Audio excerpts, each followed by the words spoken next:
कैसे होगा। इसलिए हे मुनिश्रेष्ठ, ऐसा कोई तब जब कहिए जिससे थोड़े समय में पुण्य प्राप्त हो जाए तथा मनोवांछित फल मिल जाए। वह कथा सुनने की हमारी इच्छा है।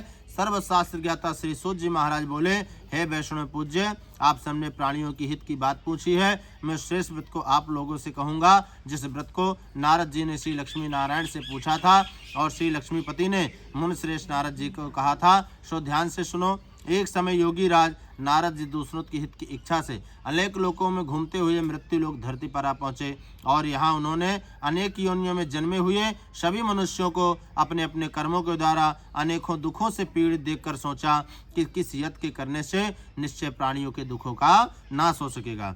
ऐसा मन में सोचकर वे विष्णु लोक चले गए। वहाँ श्वेत वर्ण 4 भुजाओं वाले देवों के श्री सत्यनारायण भगवान को देखकर, जिनके हाथों में शंख चक्र गदा पद्म तथा वरमाला पहने हुए थे, वह उनकी स्तुति करने लगे।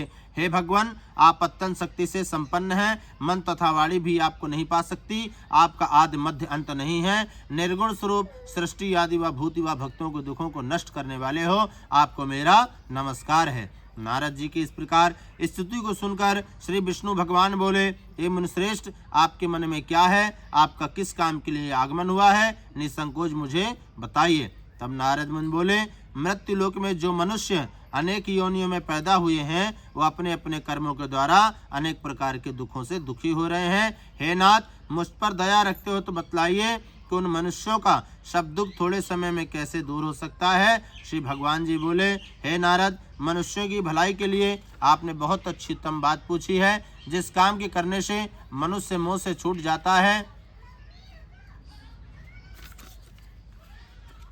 मनुष्य मुँह से छूट जाता है, वह मैं बताता हूँ, सुनो। बहुत पुण्य देने वाला स्वर्ग तथा मृत्यु लोक में दोनों में दुर्लभ एक उत्तम व्रत है। आज मैं प्रेम होकर तुमसे कहता हूँ, यह श्री सत्यनारायण का यह व्रत अच्छी तरह विधि पूर्वक करके आयु और पंत यहाँ सुख भोग कर मरने पर मोक्ष को प्राप्त होता है।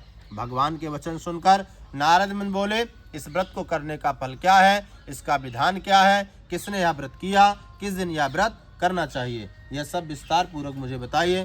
तब भगवान बोले, दुख शोक आदि को दूर करने वाला, धन धान्य को बढ़ाने वाला, सौभाग्य और संतान देने वाला, यह व्रत सब स्थानों पर विजयी करने वाला है। भक्ति और श्रद्धा के साथ किसी भी दिन मनुष्य ब्राह्मण और बंधु बंधुओं के साथ धर्म पारायण होकर पूजा करे।